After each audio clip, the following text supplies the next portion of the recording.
안녕하세요. 김호준입니다. 국정원장 3명 전원 구속 혁명 중인가? 국정원장 3명 전원 처벌 비극적인 풍경. 국정원장 셋 다 구속 누가 웃을까? 어제자 조중동 사설 제목입니다.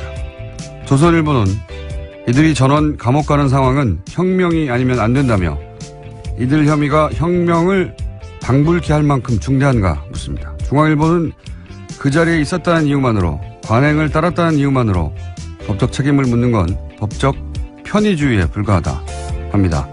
동아일보는 국정원장은 대북 활동에 최전선에 있었던 사람들인데 이들을 모두 잡는 건 북한 좋은 일이란 논리를 펴니다. 북한 좋아할 일이라는 논리는 중앙일보가 다시 한번 반복합니다. 김관진 전 국방장관은 북한이 가장 무서워하는 군인인데 꼭 감방 보내야 하냐며 따집니다. 조중동 어디 모여서 같이 편집해야 합니까? 북한이 정말 좋아할 것은 북한이 아니라 자국민을 상대로 심리전을 하고 북한이 아니라 자국민을 사찰하는데 전력을 다했던 그 시절 그 국정원을 정말 좋아했겠죠. 같은 날 같은 말을 동시에 해대는 건 자유인데 그래도 좀 말이 되는 걸로 해야죠. 너무 후지지 않습니까? 김호준 생각이었습니다.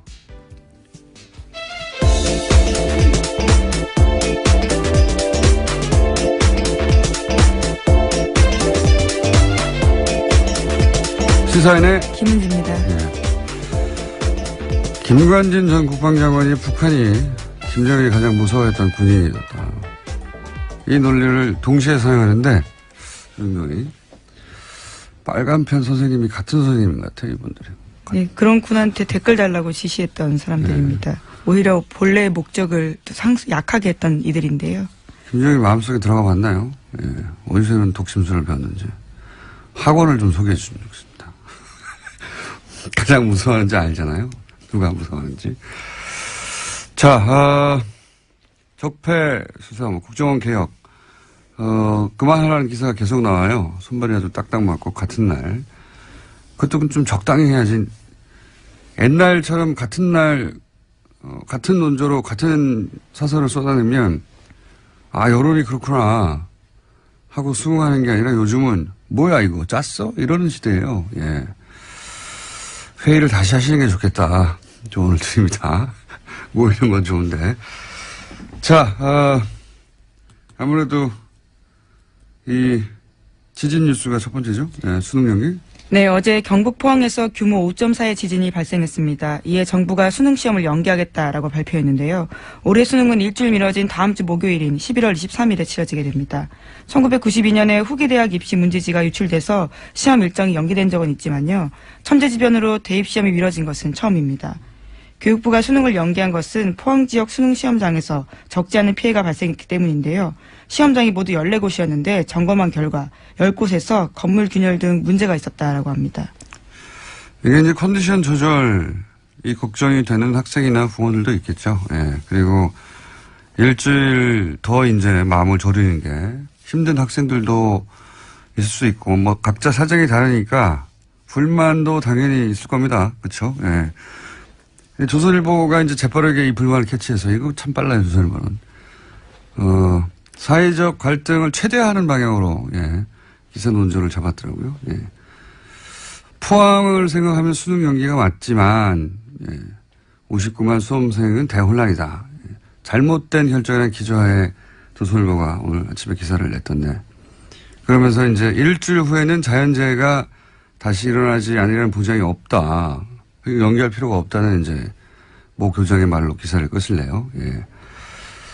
근데 제가 보기엔 말이죠. 이 결정은 안전의 문제이기도 하지만 실제 이제 시험장이 불안한 것도 있고요. 예. 집에 못 들어가는 학생도 있거든요. 네, 그렇죠. 어제 정말 큰 지진이 일어났었거든요.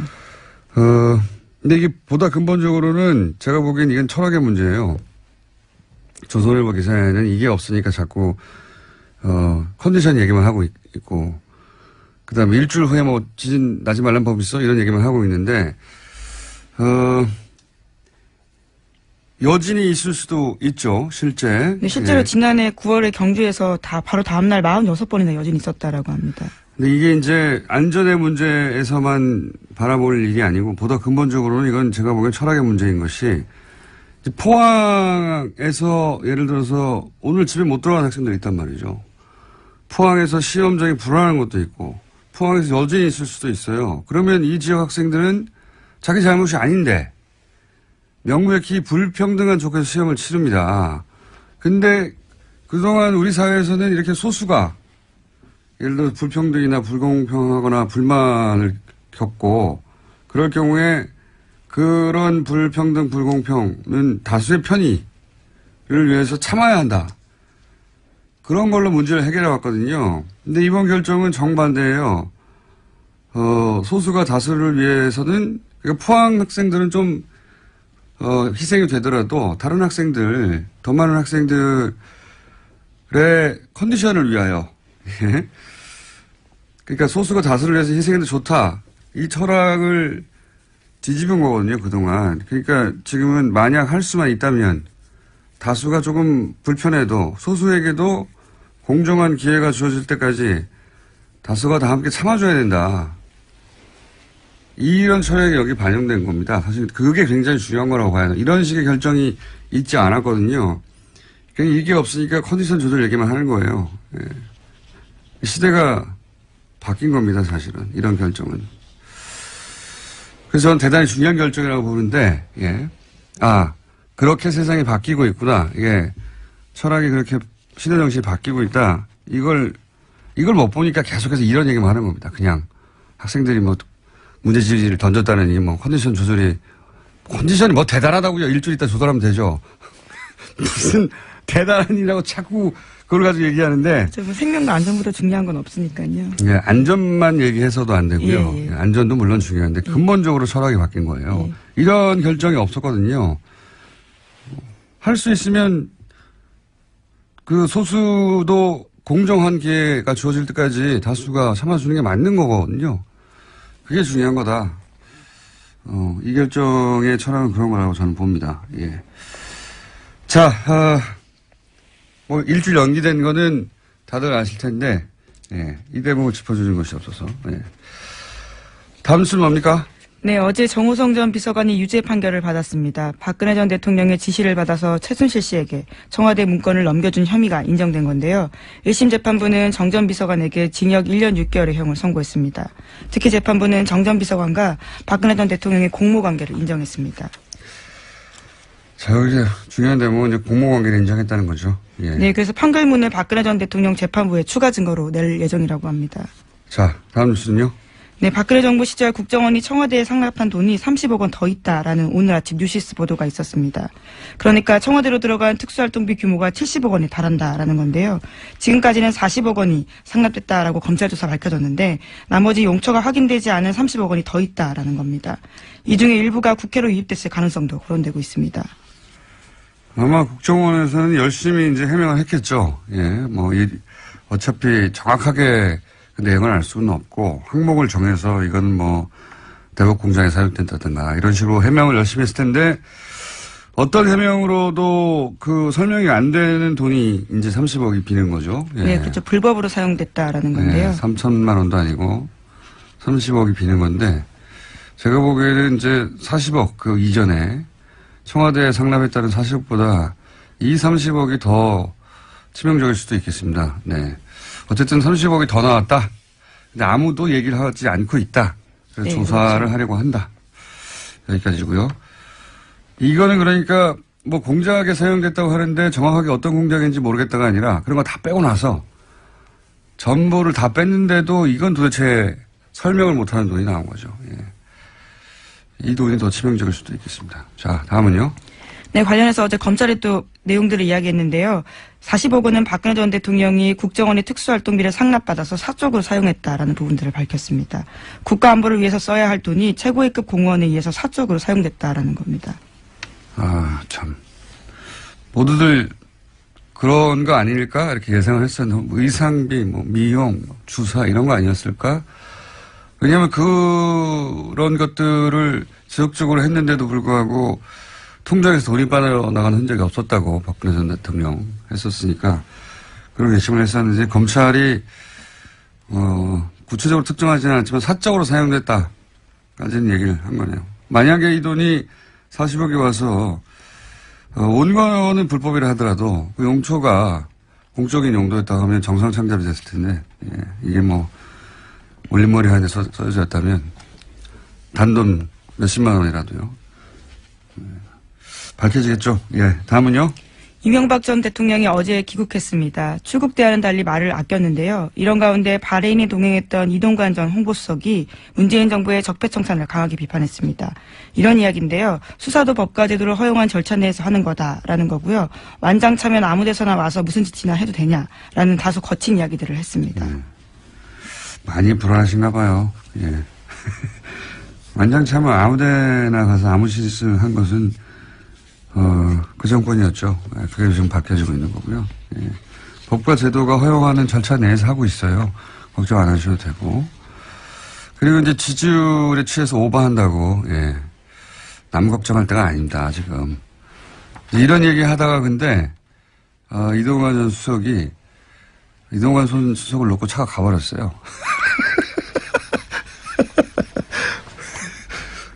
그래서 이걸 SBS에서 이런 짜투리 영상만 모여서 예, 보도하는 뉴스 있지 않습니까?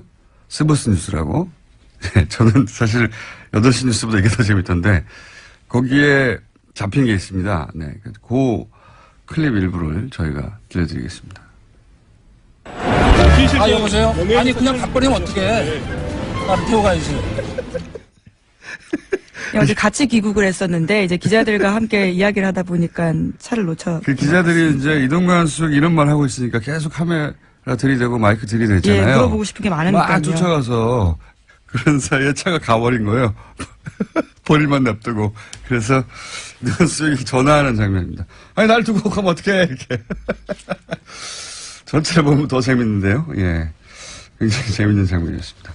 자, 본인들을 걱정할 때다. 네. 5년 후 보자, 뭐 이런 얘기도 있던데, 예, 5년 후 말고 5주 후 본인들을 걱정할 때다. 자, 다음 순요. 네, 현재 국정원은 이건희 삼성전자 회장의 차명 계좌와 관련한 후속 조치를 진행 중입니다. 그런데 국세청이 2007년 이후에 발생한 관련 부당소득에 대해서만 과세 조치가 가능하다라는 판단을 내렸다는 주장이 나왔는데요. 더불어민주당의 박용진 의원의 이야기입니다. 그래서 국세청이 관련해서 기획재정부에 유권 해석을 요청했다라는 겁니다. 이건 말이죠.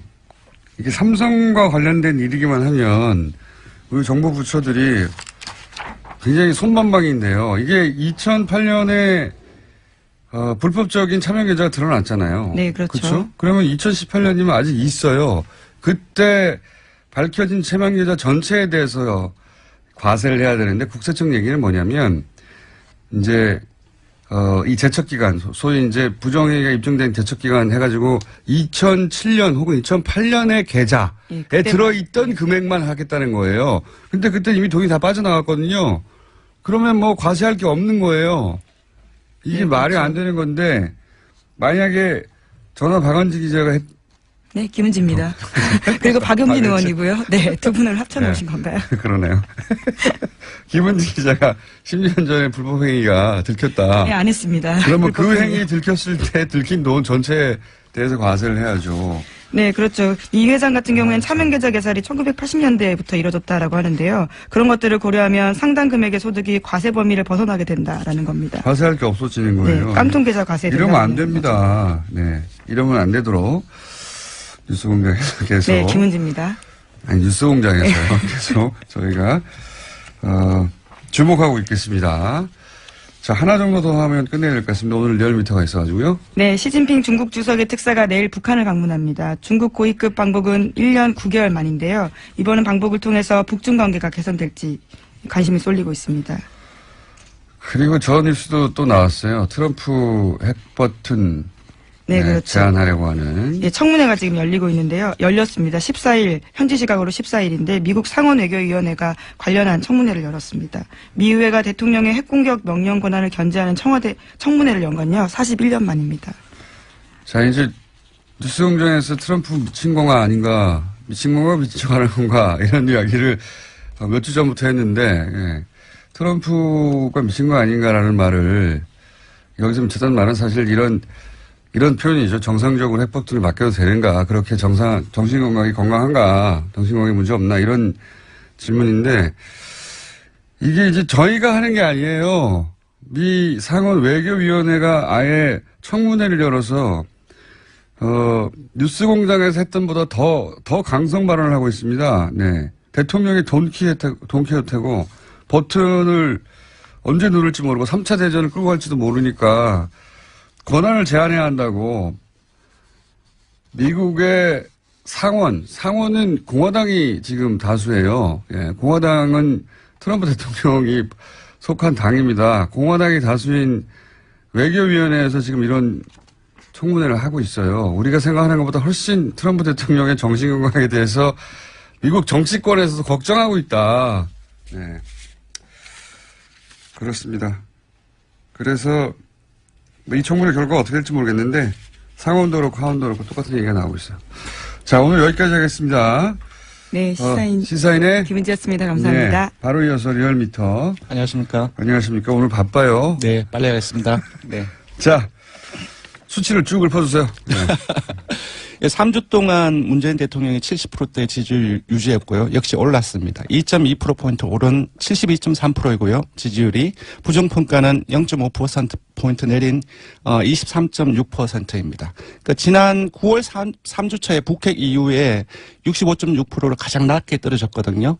예, 그래서 한 7% 정도 그 이후에 회복이 되었습니다. 그래서 지금 이제 원인으로 보자고 한다면은 유엔 연설이 조금 이전에 있었지 않습니까? 그 이후에 계속 한중 관계 회복이라든지 그런 부분들이 가장 큰 요인이 아닌가 싶고요. 그리고 이제 사회경제적 배경으로는 그 적폐청산, 그러니까 국정원 특활비 상납 의혹 이것이 워낙 컸고요.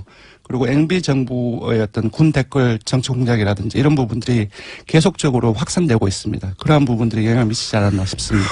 그래서 뭐 70% 초반대로 올랐다는 거잖아요. 그렇습니다. 네, 72.3%입니다. 72.3%요? 네. 네. 69.5%나 70.3%나. 뭐. 아니, 불과 한 달 전쯤만 해도 그러니까 일간 조사를 보면 앞에 7자를 하나도 찾아볼 수가 없었거든요. 근데 지금 북핵 실험의 여진이 계속되는 상황이었고. 그렇죠. 근데 지난 수요일부터 5일 연속 앞에 7자가 붙고 있습니다. 일간으로. 어제 예를 들어서 어제 오늘은 어떻습니까? 그러니까 어제 같은 경우는 어제 같은 경우는 73.6%까지 올랐고요. 그제 같은 경우는 72.4%로 올랐습니다. 그러니까 북핵 이전의 상황으로 돌아갔다. 예, 뭐 지지난주까지는 보합 또는 강보합 이런 얘기를 했었는데 상승세로 봐야 될 것 같습니다. 네. 북핵 이전으로 돌아갔다 이렇게 정리해 주십시오. 네, 알겠습니다. 그래봐야 수치가 네, 정당으로 넘어갈까요? 안 되기 때문에. 네. 저는 뭐 큰 변화가 몇 개월 동안 있었던 것 같은데 결국 몇 프로 빠졌다 몇 프로 올랐다 이 정도 수준이. 아니 많이 그때 8.2%포인트 북핵 이후로 빠졌고요. 그러니까 8.2%가 엄청난 것 같은데 저는 별로 엄청나지 않습니다. 알겠습니다. 예, 정당으로 넘어가죠. 네. 정당은요? 민주당 먼저 알려드리겠습니다. 지난주에 상당폭 빠졌는데요. 2.6%포인트 상승해서 50.8%를 기록했습니다. 문 대통령 순방 외교 효과가 아닌가 싶고요. 자유한국당 같은 경우는 지난주에 탈당한 의원들이 복당하는 과정 속에서 소폭 올랐는데 이번에 횡보했습니다. 0.2%포인트 하락해서 18.4%를 보였고요. 생각만큼 여기는 많이 오르지 않나요? 네. 예. 지난번에 이제 예측을 했다시피 크게 합당, 통합 그런 어떤 효과들은 미미할 것이다라고 예상을 했는데요. 그런 결과가 이어지고 있는 것 같습니다. 바른정당 같은 경우 이번 주 초에 유승민 의원이 새 당대표로 선출되었죠. 그러니까 지난주부터 조금씩 회복세를 보이고 있습니다. 5.9%를 기록해서 0.4%포인트 상승했습니다. 국민의당 같은 경우는 내림세가 이어지고 있습니다. 2주째 내림세인데요. 0.3%포인트 하락해서 5%입니다. 지금 문정부에 대한 태도라든지 그리고 당의 진로, 정체성 뭐 이런 걸 둘러싸고 내용이 이렇게 파열음이 이어지고 있는데요. 이러한 영향이 지속되고 있는 것 같습니다. 정의당 같은 경우는 조금 많이 빠졌습니다. 민주당하고 연동 관계에 있기 때문에 0.9%포인트 하락해서 4.9%입니다. 네. 정당 지지율의 변화도 사실은 뭐 커야 1, 2%고 작으면 대부분 0점대라서 하여튼 지금 지형의 변화는 없다. 뭐 이게 계속 유지되고 있는 상황이고. 그렇습니다. 네. 대통령 지지율도 이제 북핵 직전이니까 한 3월이 되겠네요. 그렇습니다. 예. 지금 1월인데 예. 3월 이전으로 돌아갔다. 뭐. 예. 그런 겁니까? 북핵이 터지자마자 야권에서는 3월이 아니죠. 예. 6월 아닙니까? 북핵 말입니까? 북핵 말고 이제 문재인 대통령 시절에 네. 등락폭. 8월이군요. 예. 3월은 예. 하여튼 아직 탄핵 국면이었네요. 1년 정도 지난 것 같은 느낌이 들어가지고. 예, 워낙 많은 일이 있다 보니. 예. 예. 8월 이전으로 돌아갔다. 네, 북핵 6차 실험 전으로. 맞습니다. 네. 네. 이 정도로 생각하면 되겠습니다. 네네. 큰 틀에서는. 네. 자, 이번 주 현안 주사는 뭡니까? 박정희 전 대통령 동상을 건립에 대해서 논란이 상당히 많이 벌어지고 있습니다. 정치적인 이슈 외에도. 그러니까 지금 저희 TBS가 있는 그 서울시 그 마포구 상암동 이 인근에 예. 서울시 부지에 인근이 아니고 예. 바로 눈앞이에요. 눈앞인가요? 걸으면 2분 정도 걸립니다. 예. 네. 그래서 여기 이 주위에 이제 건립하는 걸 두고 논란이 벌어지고 있는데요. 참고로 이제 도서관입니다, 여기는. 예. 네. 도서관인데. 기념 도서관 이제 부지에 예. 굉장히 크죠, 사실은. 네, 동상이 5m든가요? 예. 상당히 크고 이제 문제가 되는 거는 서울시 소유의 부지라는 겁니다. 예. 서울시 네. 소유에 오늘 바람이 이렇게 많이 새죠. 안 그래도 새는데 오늘 특히 새네요. 예. 그래서 거기서 이제 위원회를 구성해서 설치할 건지 말 건지를 위원회에서 결정해야 한다고 해요. 예. 네. 그런데 이제 그 이전에 설치할까봐 또 네. 우려했던 분들도 있고 또는 당연히 설치해야 된다는 분들도 있죠. 예. 그래서 그 여론조사를 한번 해봤다 이거죠? 네, 예. 그렇습니다. 결과는 반대가 대다수로 나타났습니다. 66.5%가 나왔고요. 예, 그러니까 3명 중 2명은 반대하고요. 찬성은 3.1%가 찬성을 했습니다. 재밌는 거는 작년이죠. 작년 12월 말에 저희들이 리얼미터가 역대 대통령 국가 기여도 조사를 했어요. 예. 그때 노무현 전 대통령에 이어서 박정희 전 대통령이 30.8%가 나왔습니다. 요번 찬성이 30.1%고요. 딱 그 정도군요. 거의 비슷합니다. 네. 그러니까 박근혜 전 대통령에 대한 지지가 여전히 30%대 초반대 그렇습니다. 유지된다는 것이고. 근데 이거 생각해보면 저는 그렇게 생각이 듭니다. 박근혜 전 대통령이 이제 붕괴시킨 게 본인 정권뿐만이 아니라 네. 우리 사회에서 한 60년 이어졌던 박정희 패러다임을 근본적으로 사실은 붕괴시키는 역할을 했다.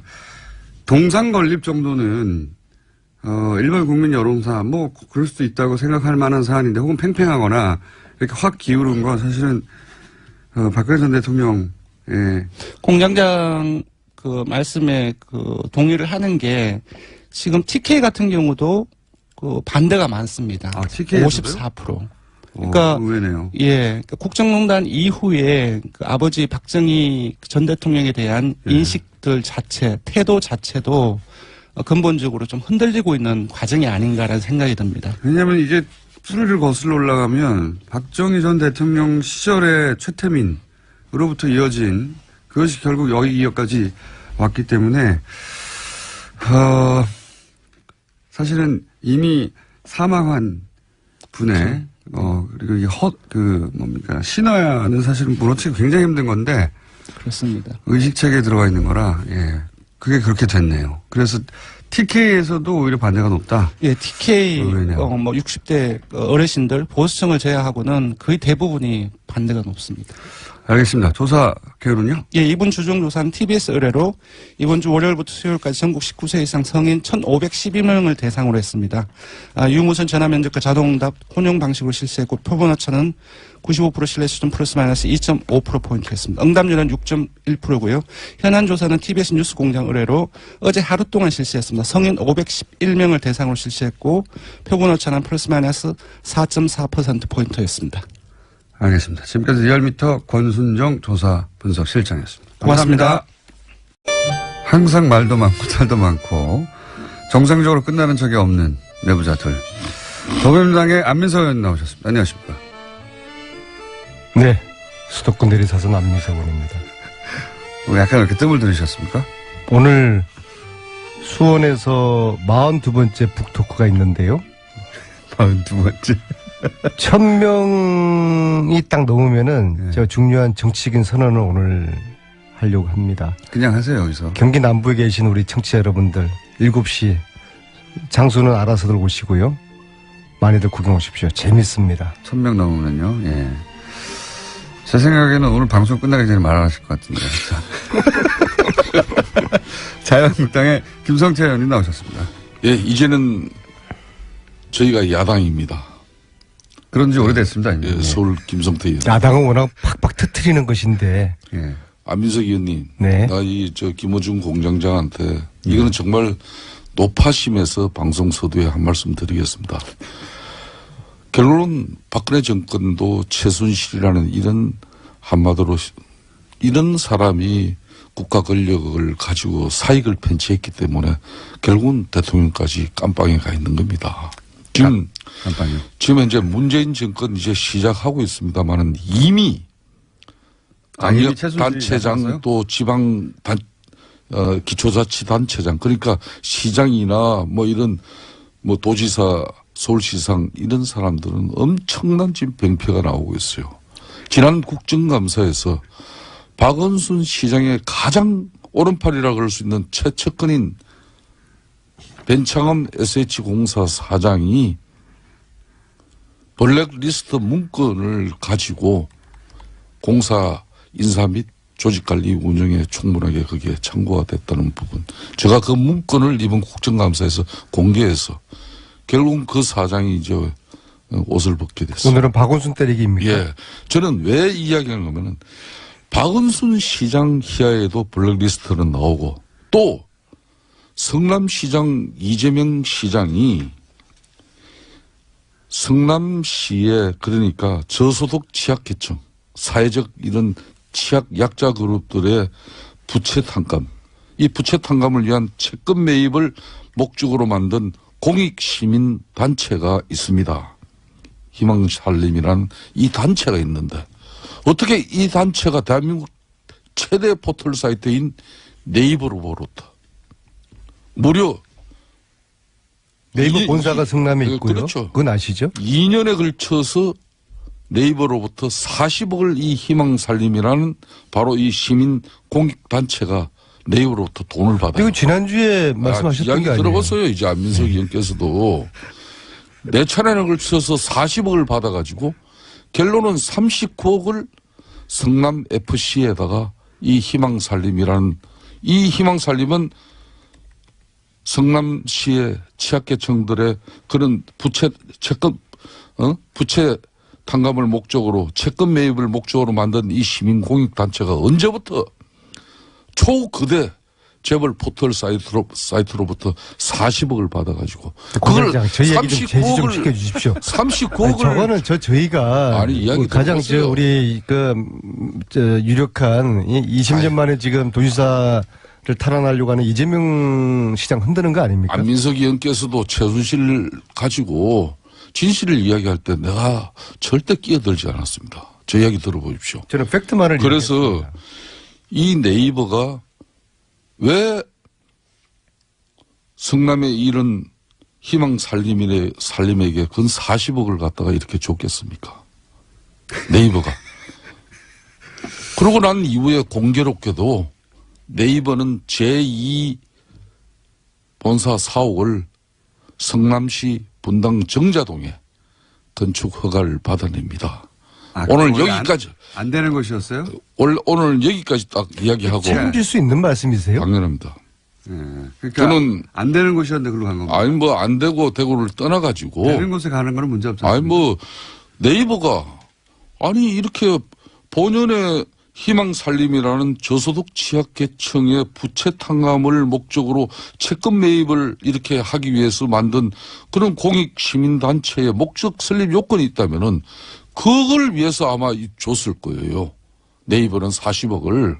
그렇다면 그 네이버로부터 40억을 받았다면은 이 희망살림이라는 시민단체는 진짜 성남시의 취약계층을 위해서 부채 탕감을 위해서 이 돈이 써야져야 되는데 문제는 성남시 성남FC 축구단에 이 39억을 고스란히 그대로 전달합니다. 언제부터 이런 공익시민사회단체가 성남의 FC 축구단에 거대 대기업 포털 사이트로부터 돈을 받는 창구로 이용되어졌는지 한번 대답 한번 이재명 시장 해보세요. 여기 한번 모시기로 했잖아요. 이재명 시장 쪽에서는 여러 번 해명했다. 여러 번 해명했고 저희가 안 그래도 인터뷰 요청을 했는데 여러 번에 그 기사를 찾아보시라고. 좋습니다. 오늘 여기서 제가 한 가지만 더 밝힙니다. 바로 그 희망살림이라는 만든 이 시민사회단체의 상임이사가 지금 공교롭게 민주당의 현역 모 의원입니다. 여기까지만 제가 하겠습니다. 아니, 더 하셔도 됩니다. 더 하셔도 되는데. 그리고 어쨌든 FC. 박은순 예. 시장께서도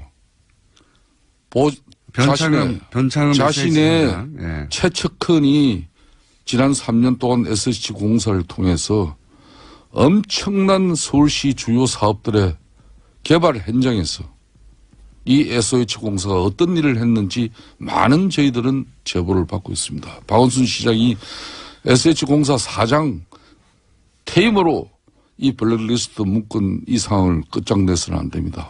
반드시 본인도 그에 상응하는 김 책임을 대표님은 네. 우리 보수 정치 세력도 부패했고 그래서 국정농단 일어났지만은 진보 세력인 당신들도 똑같다. 예, 별 차이가 없다. 그걸 말씀하시는 거예요. 저는 그렇습니다. 저는 그래서 문재인 적어도 대통령 박원순, 이재명 두 분에 있어가지고는 김성태 의원님 지금 주장하는 것을 저는 그렇게 믿지 않아요. 이게 이제 안민석 안민석 의원님 벤치마킹 하는 거예요. 안민석 의원님 만일 박원순 의원님이 시장 희하에 몇 년간 해가지고 성공하셨지 않습니까? 그거 하시는 박원순- 거예요. 제 안민석 따라하기. 예, 예, 아니 뭐 맞습니다. 저는 다른 게 아니라 진실을 이야기하는 거예요. 박원순 시장 최측근 SH공사 사장이 SH공사 1,500명 직원을 대상으로 그것도 최고위급 간부 1급 2급 간부들을 대상으로 박원순 시장하고의 관계 동그라미 세모 엑스표 그리고 진보 성향에 따라서 또 그런 구분 만일 그런 블랙리스트가 실제적으로 존재했다 그러면은 이거야말로 최순실 국정농단보다도 자, 가름할 수 있는 그런 예. 중요한 김성태 의원님, 예. 다스는 누구 거예요? 다스는 지금 현재 네. 윤석열 서울중앙지검장에게만 물어보세요. 저한테 물어보지 말고. 그래도 답변을 MB 측근이었던 김성태 의원님은 알고 계실 거 아니에요? 저는 분명하게 이야기지만 MP 측근이 아니었습니다. 18대 좀 때 친박이었습니까? 저는 가장 이명박 대통령을 비판을 많이 했던 사람 중에 한 사람입니다. 자, 여기서 여기까지만 하겠습니다. SH공사 얘기는 저희가 또 그 박원순 시장 혹은 뭐 서울시로부터 답변을 한번 요청 받아보고요. 우리가 이 자리에서 예. 서로에 대한 상대 당에 대한 어떤 정책과 비전을 신랄하게 공격하고 비판하고 선의 경쟁하는 자리가 돼야 되는데 저 아침부터 새벽밥 먹고 나오셔가지고 그 사람들 저렇게 막 네거티브 하시고 참 애처롭습니다. 아무리 지금 야당이 먹고 살 게 없다 할지라도 안민석 의원님. 좀 달리 야, 포지션을 안민석 의원님, 잡으시면 안 됩니까? 그 최순실 국정농단을 네. 들고 사회정의와 공정한 세상 불평등을 없애야 된다고 그렇게 아니 최순실하고 먹튀를 이재명하고 올 때는 그걸 언제입니까? 등치할 문제입니까? 야당일 때는 그렇게 서민약자 정의를 부르짖던 민주당의 중심 안민석 의원이 아니 이번에 홍종학 지금 현재 장관 청문회 끝나고 청문 보고서 채택 안 됐죠. 그런 장관 빨리 아니, 판단해 근데 줘야죠. 장관 청문회 하고 나면은 찬반 의견을 내서 채택을 해야 될 거 아니에요? 그럼 야당은 반대 지금 하는 입장이니까 우리는 반대한다라는 의견을 내서 이걸 채택을 해줘야 되는데 채택 자체를 안 하는 거는 국회의 역할을 지금 방기를 하는 안민석 거예요. 의원님 입장 바꿔서 한번 이야기해 봅시다. 네. 만일 저희 쪽의 장관을 이렇게 추천했는데 우리 장관 후보자가 수십억 대의 그런 상가를 쪼개기로 이렇게 정려받고 이 부의 대불림에 대해서 내로 남불 행태를 누구보다도 많이 보였던 그런 지난 19대 국회의원 활동을 하신 분이에요. 그런 분들이 핵심 경제를 이끌어야 될 그런 부처의 장관 후보로서 아무 능력이나 요건도 갖추지 못했는데 말 한마디 하지 못하는 아니 그래서 게 야당은 민주당이에요. 부적격 의견이지 않습니까? 그죠? 그렇죠. 그러면 부적격 의견이라고 제가 명시를 하셔서 채택을 해 주세요. 아이, 그렇게 했죠. 그리고 김성태 그러니까 의원님 제가 하는 이야기는 안민석 의원님 문제는 민주당 내에서 한 사람이라도 이런 사람들에 대해서 문재인 대통령이 안 됩니다. 노라고 할 수 있는 사람이 있어야 문재인 대통령이 이 국민적 바람이나 이 국민적 신뢰, 이 지지를 기반을 가지고 끊임없이 우리 사회의 잘못된 부분을 바로 잡으면서 또 건강한 대한민국을 위해 갈 수 있는 거예요. 아니, 그러니까 눈 감지 마세요. 여야의 입장이 틀리잖아요. 저희들은 이 정도면은 장관으로서 무난하다고 보는 것이고 야당은 반대하니까 서로의 찬반 의견을 넣어서 청문회 보고서를 채택하면 되는 것이고요. 그런데 최순실 재산 몰수 이거는 안 합니까? 해야죠. 야당은 어떤 하세요. 입장이에요? 하십시오. 야당은 최순실 재산 몰수에 근데 대해서 어떤 입장이에요? 안민석이 있니? 네. 왜 민주당 내에서도 최순실 재산 몰수 특별법에 흔히 말하는 법조인이 왜 그렇게 반대를 하는 사람들도 있어요?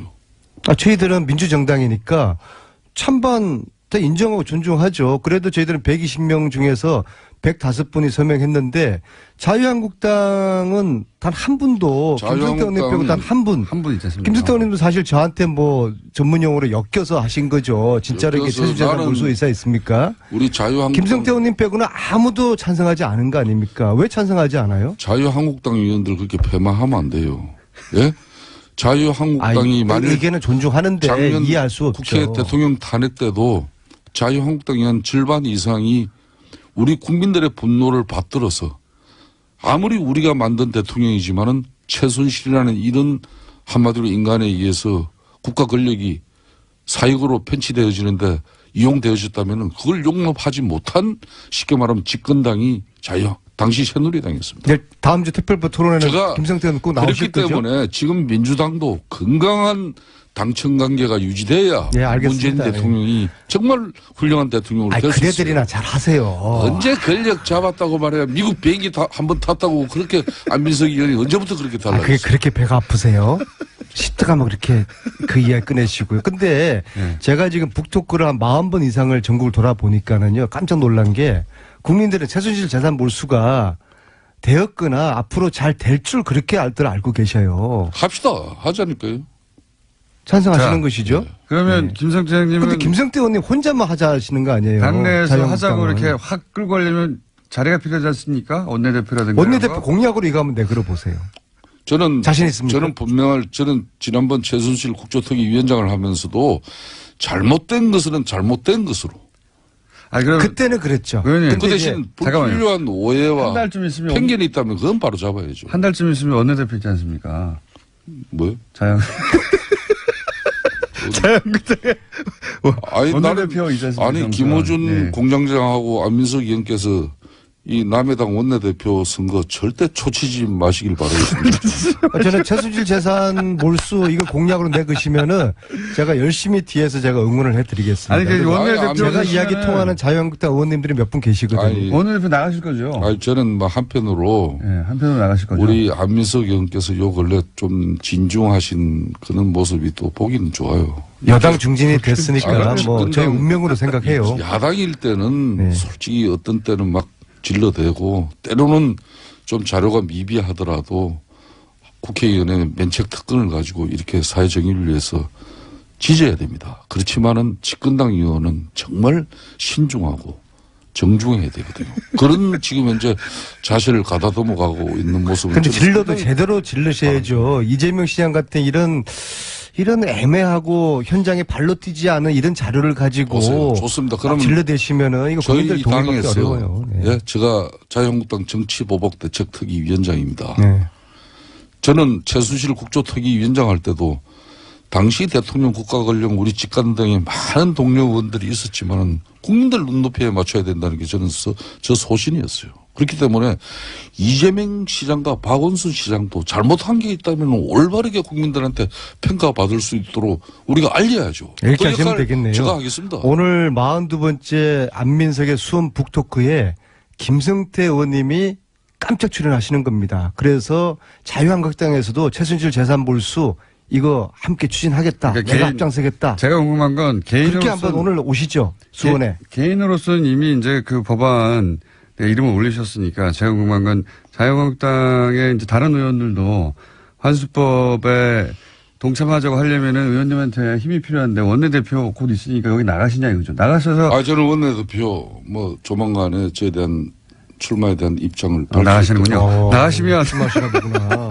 나가시면 만약 원내대표 되면 이 재산 환수법 관련해 가지고 안민석 의원께서 예. 정말 최순실의 국정농단을 위한 사익을 편취한 그 부분을 국가 재산으로 한수 몰수하기 위한 그런 노력이라면 저는 협조합니다. 그 아, 대신 그래요? 네, 감사합니다. 개인적으로 말고 그 이상으로 해서 그 차이는 이걸 어디서 정쟁이나 갈라집니까? 정치적 목적에 또 네. 패닉을 취하기 위한 그런 수단으로 이걸 가져가면 그거는 저는 그걸 우려해가지고 민주당 내 동료 의원들도 이 법에 대표님. 예. 물론 대표님이래 아, 내가. 이렇게 초를 치고 있으니 참. 아니 원내대표가 실제로 상대는 누구예요? 상대가 가장 유력한 상대가. 잠깐만 하나만 약속받고 실제 만약에 원내대표 출마하시고 원내대표가 되시면 최순실 재산환수법에 다른 자유한국당 의원들도 참여하도록 만들겠다. 저는 아직까지 아무런 위치에 있지도 않는 사람입니다. 만약에 된다면요. 근데 네. 저는, 된다면? 저는 아직 출마의 입장도 공식적으로 표명하지 출마하신다면? 그렇기 때문에 저는 지켜보십시오. 사람이라는 것은 지금까지 살아온 저의 삶이나 족적을 가지고 그러면 평가를 하는 거지. 전제를 달고 출마하시고 당선되시면 이거는 하시는 걸로 그럼 같이. 그건 제가 김원중 공장장한테 강요받지 않아도 네. 우리 국민들의 다 알아서. 분노와 예? 네. 왜 국가 권력이 어느 개개인의 이익을 위해서 존재해야 됩니까? 그거는 용납할 수 없는 거 아닙니까? 그러면 원내대표 되시면 그걸 같이 하시는 것으로 힘차게 약속을 꼭 같이 고개를 정도면은 뭐- 고개를 끄덕끄덕 하셨어요. 네, 그럼요. 고개를 그럼요. 끄덕끄덕. 네, 좀 촬영이 되는 거니까. 촬영이 돼 있습니다. 오늘 저녁에 수원 북토크 쇼. 북토크 그만 얘기하시면 책 팔아서 빨리 독일 한번 또 갔다 와야 되는데요. 제가 정중하게 제가 초대할게요. 상대편 원내대표 안민석 의원께서 후보. 북토크 정말 고생하시면서 잘 하시는데 아무리 뭐 같은 동료 의원을 하루 전에라도 뭐 일정을 말씀해 주셔야지. 저도 지금 바쁩니다. 예? 본인만 바쁜 게 아니고. 예? 원내대표 라이벌은 누굽니까? 홍문정 의원인가요? 그거는 뭐 언론 기사를 보셔가지고 다 잘 하실 거 아닙니까? 저는 적어도 그러니까 여야를 나가시네. 불문하고서 나가시는군요. 예. 원내대표 대쇼도 나오시는 거죠 여기? 뭐 몇 번 이 방송이 예. 많은 제가 살아가면서 이 방송처럼 괴롭힘을 많이 당한 방송. 나도 복수를 해야죠. 저도 뉴스공장 때문에 정치 인생이 많이 엉클어졌어요. 안민석 의원하고 김성태 의원님만 피해본 게 아니에요. 공장장하고 나 같이 해가지고 얼마나 내가 힘든 시절을 많이 보냈는지 모릅니다. 그렇기 그렇지만 때문에 내가 굳건하게 또 섭니다. 원내대표 대쇼도 나오시는 것으로 그러면 뭐 일정 부분은 제가 일정 부분. 뭐 하루쯤에 내가 이렇게 뭐 하루 아침에 나는 제일 중요한 게 신의를 중요하게 생각합니다. 예. 그럼 당을 왜 옮기셨어요? 그래서 그때 뭐 저를 얼마나 괴롭혔습니까? 그런데 왜 이번에는 별로 안 괴롭히다 보니까 또. 이번에는 뭐 이제 대세가 기울었지 않습니까 사실. 가신 분들도 별달리 욕도 안 먹고 그냥 그 안에서 그죠? 그 자유한국당 조용히 의원님들은 다스가 누구 거라고 보세요? 저는 근데 이제 그거는 진실은 최순실 돈은 국민의 돈이라는 건 맞는데, 그죠? 다는 아니지만 다스는 누구 거라고 자유한국당 의원님들은 생각하세요? 그런 이야기들 하시지 않으세요? 의원님들 모여서? 오늘 안민석 의원께서 또 최순실 국정농단 파듯이 한번 파보세요.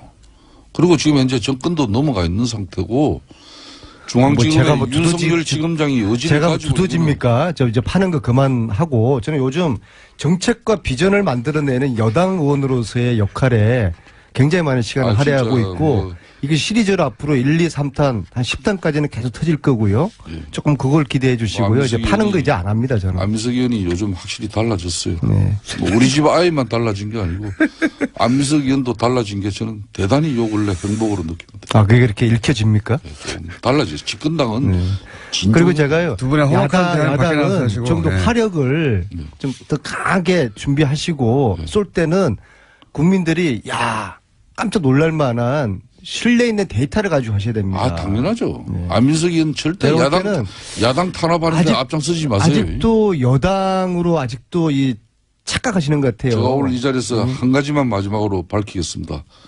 국정원의 특수활동비는 어떠한 경우도 잘못 쓰여져서는 안 되겠죠. 혹시 국회의원들이 저걸 받은 사람이 써줘야 있을까요? 되는 거고 만일 이 부분이 국정원의 특수활동비로 민주당의 모 인사들이 의원들이 만일 연루가 되어 있다면은 이건 대단한 민주당이 아마 치명적인 상황이 될 수도 그게 무슨 있다는 걸 말씀이세요? 분명히 저희 당에 국정원의 특수활동비를 받은 의원이 있다고 보세요? 그 말씀하시는 거예요? 굉장히 위험한 말씀이신데요. 저는 그냥 막 지르는 거 민주당이 아니세요? 지금이라도 국정원의 특수활동비로부터 DJ 노무현 정권 또 박근혜 정권에서도 정말 우리는 당당하다. 이렇게 소신 있게 이야기할 수 있어야 된다는 거예요. 이런 건 여야가 따로 없는 것이죠. 만일 정의의 거기에서 문제니까요. 누구라도 국정원 원장에게 예? 출판 기념회에서 책값 받았다면은 그건 어떻게 되겠습니까? 그리고 국정원으로부터 뭐 공식 일정 간다고 해서 저게? 뭐 그러니까 장도금 MB처럼 지금 받았다면 이렇게 어떻게 되겠습니까? 협박하시는 거예요. 우리도 뭐 하나 지고 있다. MB가 지금 하는 수법 아니겠습니까? 끝날 때가 돼서 네? 잠깐 사실관계를 정리하면 SH공사 사장은 사임한 게 아니라 임기가 종료된 겁니다. 네. 자, 임기 종료지만은 연임을 눈앞에 두고 있었습니다. 여기까지만 하겠습니다. 안민석, 김성태 의원이었습니다. 네, 감사합니다. 때문인데요. 시험장이 모두 14곳이었는데 점검한 결과 10곳에서 건물 균열 등 문제가 있었다라고 합니다. 이게 이제 컨디션 조절이 걱정이 되는 학생이나 부모들도 있겠죠. 예. 그리고 일주일 더 이제 마음을 졸이는 게 힘든 학생들도 있을 수 있고, 뭐 각자 사정이 다르니까 불만도 당연히 있을 겁니다. 그렇죠? 예. 조선일보가 이제 재빠르게 이 불만을 캐치해서 이거 참 빨라요, 조선일보는. 사회적 갈등을 최대화하는 방향으로, 예, 기사 논조를 잡았더라고요. 예.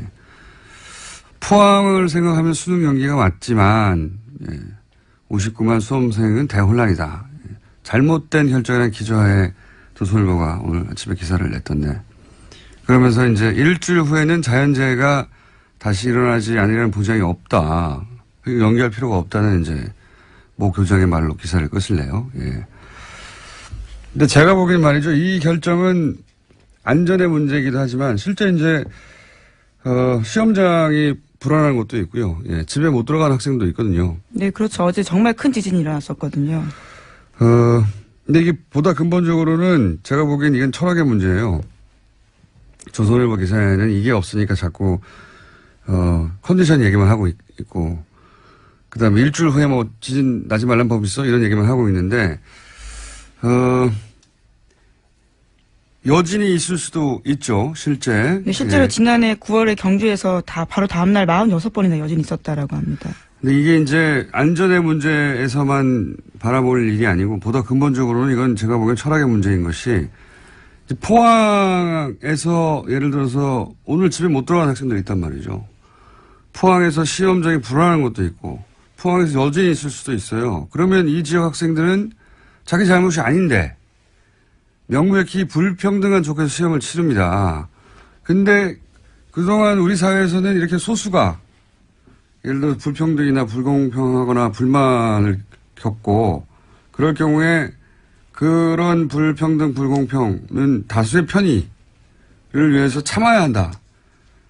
그런 걸로 문제를 해결해 왔거든요. 근데 이번 결정은 정반대예요. 소수가 다수를 위해서는 그러니까 포항 학생들은 좀 희생이 되더라도 다른 학생들, 더 많은 학생들의 컨디션을 위하여 그러니까 소수가 다수를 위해서 희생해도 좋다. 이 철학을 뒤집은 거거든요, 그동안. 그러니까 지금은 만약 할 수만 있다면 다수가 조금 불편해도 소수에게도 공정한 기회가 주어질 때까지 다수가 다 함께 참아줘야 된다. 이런 철학이 여기 반영된 겁니다. 사실 그게 굉장히 중요한 거라고 봐야 돼요. 이런 식의 결정이 있지 않았거든요. 그냥 이게 없으니까 컨디션 조절 얘기만 하는 거예요. 예. 시대가 바뀐 겁니다, 사실은. 이런 결정은. 그래서 저는 대단히 중요한 결정이라고 보는데, 예. 안녕하세요. 김호준입니다. 국정원장 3명 전원 구속, 혁명 중인가? 국정원장 3명 전원 처벌, 비극적인 풍경. 국정원장 셋 다 구속, 누가 웃을까? 어제자 조중동 사설 제목입니다. 조선일보는 이들이 전원 감옥 가는 상황은 혁명이 아니면 안 된다며 이들 혐의가 혁명을 방불케 할 만큼 중대한가 묻습니다. 중앙일보는 그 자리에 있었다는 이유만으로 관행을 따랐다는 이유만으로 법적 책임을 묻는 건 법적 편의주의에 불과하다 합니다. 동아일보는 국정원장은 대북 활동에 최전선에 있었던 사람들인데 이들을 모두 잡는 건 북한 좋은 일이란 논리를 펴니다. 북한 좋아할 일이라는 논리는 중앙일보가 다시 한번 반복합니다. 김관진 전 국방장관은 북한이 가장 무서워하는 군인인데 꼭 감방 보내야 하냐며 따집니다. 조중동 어디 모여서 같이 편집해야 합니까? 북한이 정말 좋아할 것은 북한이 아니라 자국민을 상대로 심리전을 하고 북한이 아니라 자국민을 사찰하는데 전력을 다했던 그 시절 그 국정원을 정말 좋아했겠죠. 같은 날 같은 말을 동시에 해대는 건 자유인데 그래도 좀 말이 되는 걸로 해야죠. 너무 후지지 않습니까? 김어준 생각이었습니다.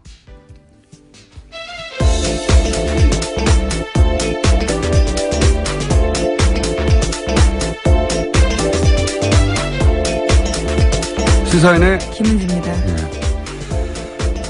김관진 전 국방장관이 북한이 김정일이 가장 무서워했던 군인이었다. 이 논리를 동시에 사용하는데 윤동이 빨간편 선생님이 같은 선생님 같아요. 이분들이.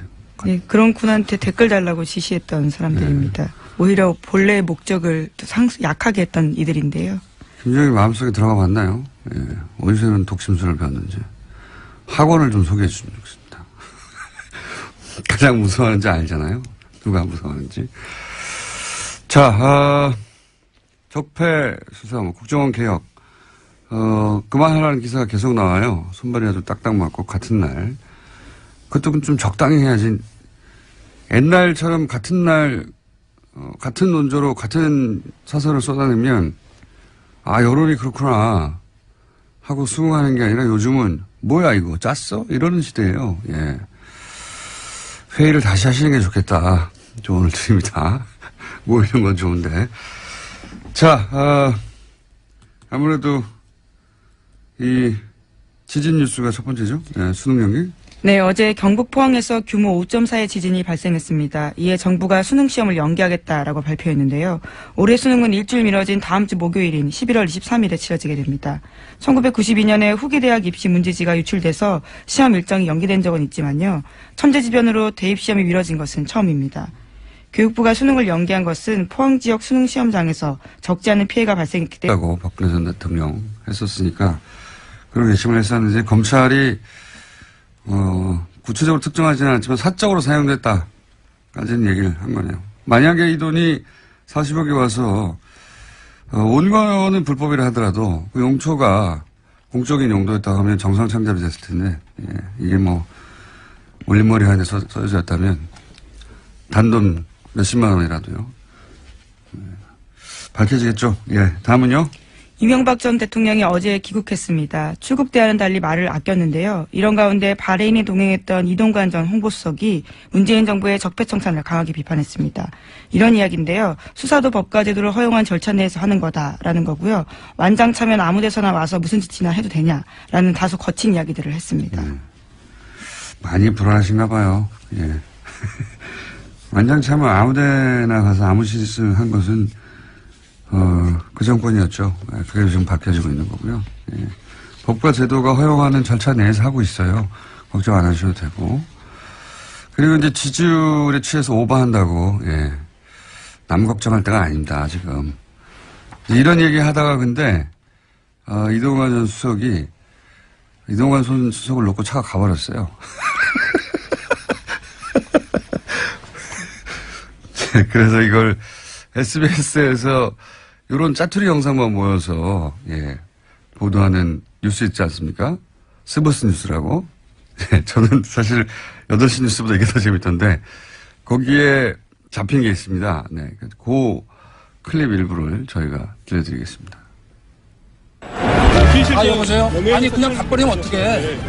나를 태워 가야지. 어제 같이 귀국을 했었는데 이제 기자들과 함께 이야기를 하다 보니까 차를 놓쳐. 그 기자들이 이제 이동관 수석이 이런 말 하고 있으니까 계속 카메라 들이대고 마이크 들이댔잖아요. 예, 물어보고 싶은 게 많으니까요. 막 쫓아가서 그런 사이에 차가 가버린 거예요. 버릴만 냅두고.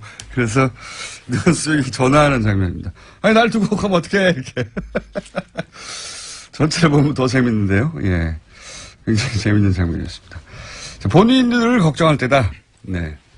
5년 후 보자, 뭐 이런 얘기도 있던데, 예, 5년 후 말고 5주 후 본인들을 걱정할 때다. 다음 뉴스는요?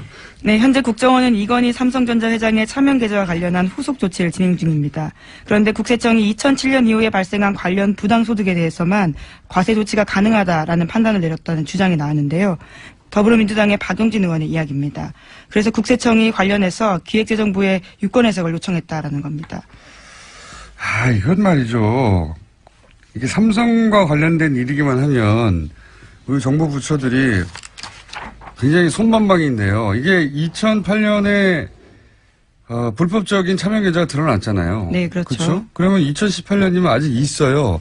그때 밝혀진 차명 계좌 전체에 대해서 과세를 해야 되는데 국세청 얘기는 뭐냐면 이제 이 제척기간, 소위 이제 부정행위가 입증된 제척기간 해가지고 2007년 혹은 2008년의 계좌에 들어있던 금액만 하겠다는 거예요. 근데 그때 이미 돈이 다 빠져나갔거든요.